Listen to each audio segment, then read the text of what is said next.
Hi అండి. 'Mister attitude Ravan' part 55.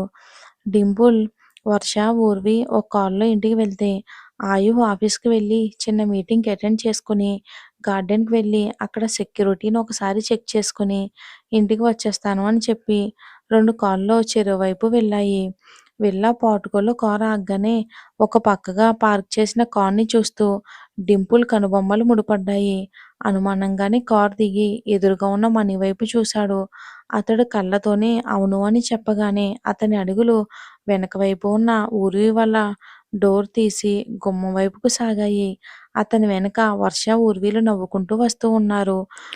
Dimple అడుగులు గుమ్మం బయటే ఆగిపోయాయి. లోపల సోఫాలో కూర్చుని ఉన్న దేవయాని, ఇషాని గమనిస్తూ ఉంటాడు. నవ్వుకుంటూ వస్తున్న వాళ్ళు లోపలికి రాగానే హాల్‌లో ఉన్న వాళ్ళని చూసి సైలెంట్ అయిపోతే, వర్ష కోపంగా, ఊర్వి అనుమానంగా చూస్తుంది. ఏంటమ్మా, గుడికి వెళ్ళొస్తున్నారా? అయ్యో! నేనే వచ్చి తీసుకెళ్దాం అనుకున్నా. కొంచెం లేటయిందిరా. వచ్చి కూర్చో అని ఊర్విపై ప్రేమ నటిస్తూ తీసుకెళ్లి సోఫాలో కూర్చోబెడుతుంది.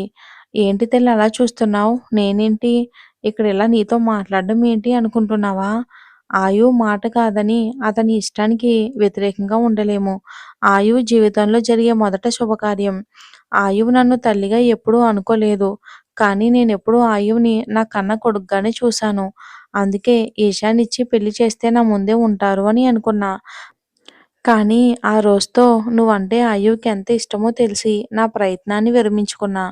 అందుకే నిన్న ఆయు ఫోన్ చేసి విషయం చెప్పగానే అన్నీ నా చేతులపై నా కొడుక్కి, నా కోడలికి జరగాలని వచ్చాను. మీ మావయ్య గారు టైంకొచ్చేస్తారు. ఈవిడ ఇంతింత డైలాగ్స్ కొట్టినా కూడా ఊర్వి ఫేస్‌లో మార్పు లేకపోగా ఇక ఈషా వైపు చూస్తుంది. అది గమనించి దేవయాని ఈషాకి చిన్నగా కన్నుసైగ చేస్తుంది.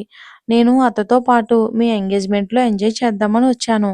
బావ అంత క్లియర్‌గా ఉన్నప్పుడు నువ్వంటే అంత ఇష్టమని చెప్పినప్పటి నుండి నేను బావని నా మనసులో నుండి తీసేశాను.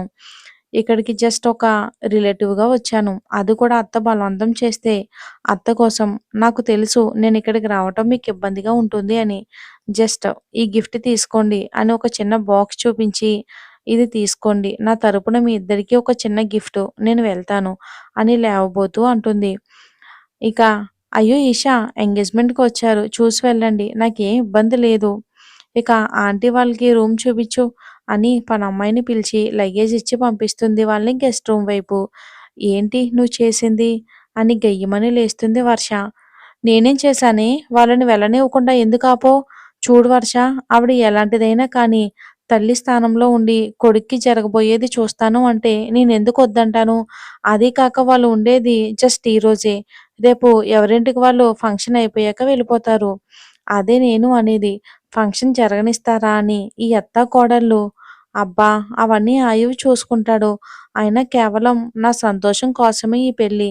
నేను ఎప్పుడో చట్టపరంగా ఆయువుకి భార్యని. హా! కానీ పూర్తిగా కాలేదు కదా! ఈ పెళ్లి తర్వాత ప్లాన్ చేసుకున్నారు కదా! ఒసేయ్ మెల్లిగా నీకేది చెప్పినా నా పరువు తీస్తావే. నువ్వెళ్ళు నీ రూమ్‌కి అని కోప్పడుతుంది.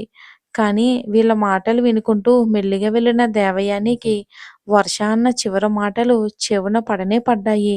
అంటే ఇంకా వీళ్ళ మధ్య ఏం జరగలేదన్నమాట. ఇక ఏదో మనకి పనికొచ్చేలా ఉంది అనుకుని తన బుర్రకి పదును పెట్టి కన్నింగా నవ్వుతూ రూమ్‌లోకి వెళ్ళిపోతుంది.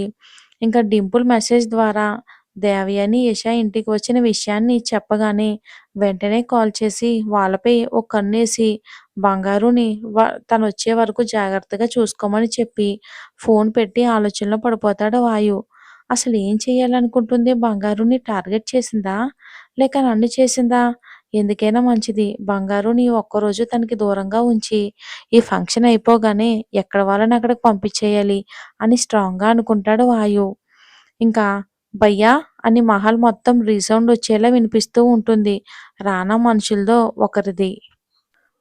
ఆ పిలుపుకి రానా ఒక్కసారిగా ఏంటి? ఏం జరిగింది? అని పరిగెత్తుకుంటూ వచ్చిన అతన్ని సూటిగా చూస్తూ అడుగుతాడు రానా. ఇది చూడు భయ్యా అని ఆయాసంతో రొప్పుతూ అతను ఫోన్ తీసి చూపిస్తాడు. అదేంటో అని స్క్రీన్ వైపు చూసిన రానా కళ్ళు ఆనందంతో నిండిపోయాయి. ఆ ఫోన్‌ని చేతిలోకి తీసుకుని ఇక ఫోన్‌లో ఉన్న వీడియోని ఆన్ చేశాడు. అందులో ఊర్వి తనకి కాబోయే భార్యగా తన ఎంగేజ్‌మెంట్ డేట్ ఫిక్స్ చేస్తున్న ఆయువు పక్కన ఊర్వి నవ్వుతూ, ఆమెకి ఇంకో పక్కన వర్ష రాజులో ఉన్న వీడియో అది. ఆ వీడియో చూస్తూ ఉన్న రానాకి అందులో ఉన్న మాటలేవి చెవిలోకి పోవటం లేదు. కేవలం ఊర్విని మాత్రమే చూస్తున్నాడు. "ఏ ఈ వీడియో ఎక్కడిదిరా? నా బంగారం ఉందిరా ఇందులో. ఎక్కడుందిరా నా బంగారం? భయ్యా అది ముంబై భయ్యా. ఆ వీడియోలో బాబీకి కుడి పక్కన ఉన్న అతను బాబీని పెళ్లి చేసుకోబోతున్నాడు. ఇదంతా అనౌన్స్ చేయడానికే ఇదంతా చేశారు భయ్యా అంటాడు భయంగా. అతడు చెప్పిన మాటలు విని పెద్దగా నవ్వుతూ, నా బంగారం నాకు దొరికింది. నా బంగారం దొరికింది. నేనుండగా నా బంగారాన్ని ఎవర్రా పెళ్లి చేసుకునేది? ఇప్పుడే నా బంగారం దగ్గరికెళ్ళి తన్ని తీసుకొని వస్తాను. అడ్డు చెప్పిన వాళ్ళని నరికి మరీ తీసుకొస్తాను. అంటే భయ్యా అది ఏంటో చెప్పు నసకకు. అది భయ్యా ఈ వీడియోలో ఉన్న అతను చాలా ఆషామాషీ వ్యక్తి ఏమీ కాదు. అది నేను కనుక్కున్నాను భయ్యా. చాలా డేంజరస్ పర్సన్ అని చెప్పారు. నా బంగారం కోసం ఎంతటి వాడినైనా ఎదిరించి చంపడానికైనా సరే నేను రెడీ. మీరు అర్జెంట్‌గా ముంబైలో ఉన్న మన గ్యాంగ్‌ని రెడీగా ఉండమని చెప్పండి.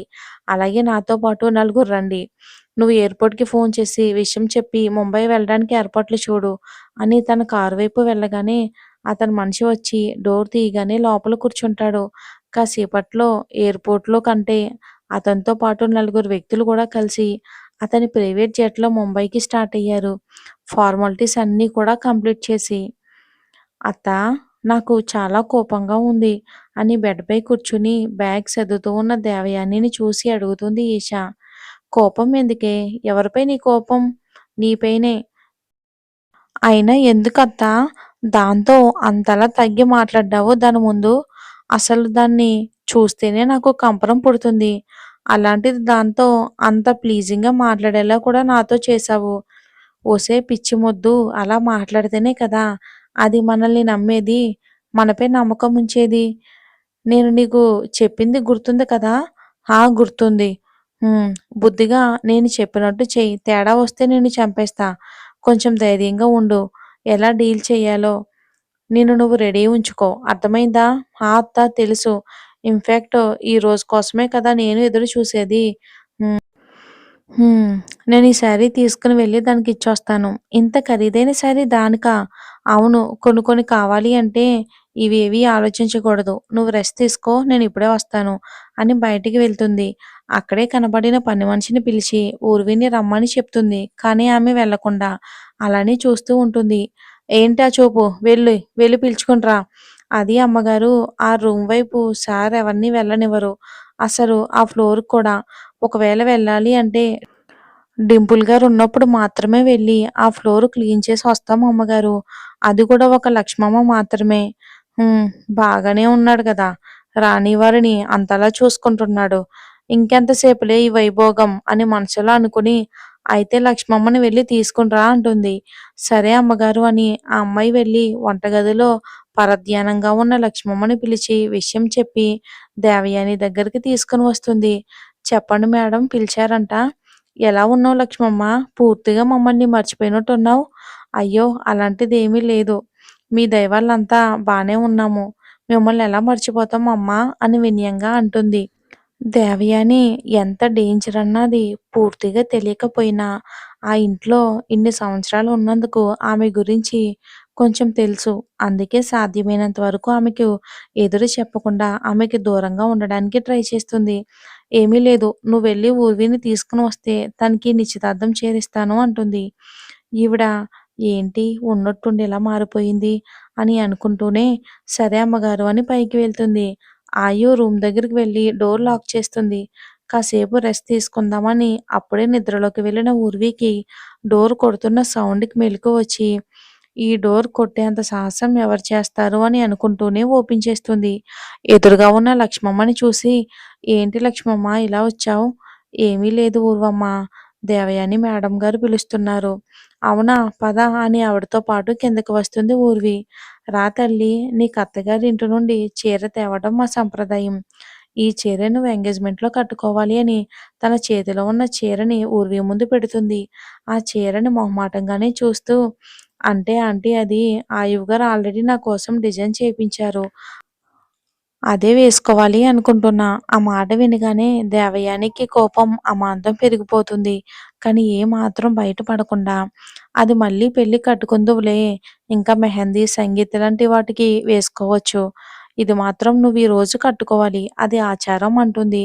ఊర్వికి ఆమె తెచ్చిన చీర చూస్తే ఖరీదైనది అనిపించినా ఎందుకో తీసుకోవటానికి మనసు రాకపోవడంతో ఆమె ఆచారం అది ఇది అని అంటూ ఉంటే ఎటూ కాదనలేకపోతూ ఉంటే గుమ్మం వైపు నుండి వినిపిస్తుంది ఓ మాట. "ఏమీ అవసరం లేదు. నా బంగారు నేను సెలెక్ట్ చేసిందే వేసుకుంటుంది. తనని ఇబ్బంది పెట్టొద్దు." లోపలికొచ్చి దేవయానిని సూటిగా చూస్తూ చెప్తాడు. ఆయు ఆ టైంకి వస్తాడు అని ఎక్స్‌పెక్ట్ చేయని దేవయాని ఒక్కసారిగా షాక్ అవుతుంది. "మీరు జస్ట్ గెస్ట్‌లా మాత్రమే ఉండండి. అలానే ఉండండి. కాదు, కూడదు అని ఎక్కువ చెయ్యొద్దు. అండ్ ఎంగేజ్‌మెంట్ అయిపోయిన తర్వాత ఇక నుండి వెళ్ళిపోండి" అని అంటాడు వాయు. మరి ఏం జరుగుతుందో ఏంటో వచ్చే ఎపిసోడ్‌లో చూద్దాం. ఇంతకీ రానా వచ్చి ఊర్విని కిడ్నాప్ చేస్తాడన్నమాట. అది ఎంగేజ్‌మెంట్ ముందా? ఎంగేజ్‌మెంట్ అయ్యాకనా అనేది చూద్దాం.